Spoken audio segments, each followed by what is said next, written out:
মোল্লা দরবারে মোসাহেবি করতেন। বাদশার দরবারে তার খুব নাম ডাক ছিল।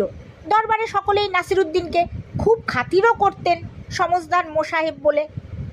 একদিন বেগুন ভাজা খেয়ে ভারী খুশি হয়ে বাদশা নাসিরুদ্দিনকে বললেন, বেগুনের মতো এমন সুস্বাদু খাদ্য আর কিছু তোমার জানা আছে কি?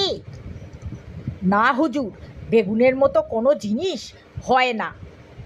শাহেনশাহ হুকুম দিলেন, এবার থেকে আমার রোজ বেগুন ভাজা চাই। তারপর এক সপ্তাহ দুবেলা বেগুন খেয়ে বাদশা হঠাৎ রেগে গেলেন।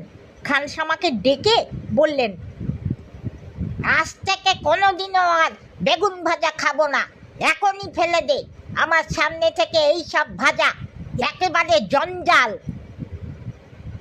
নাসিরুদ্দিন সঙ্গে সঙ্গেই সায় দিয়ে বললেন, বেগুন একেবারে অখাদ্য।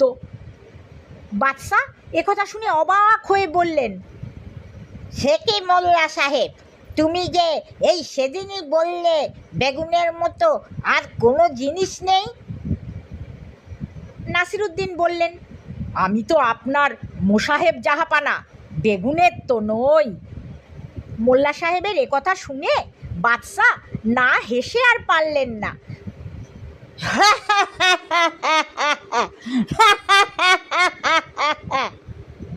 কারণ মোল্লাকে তিনি খুব ভালোবাসতেন।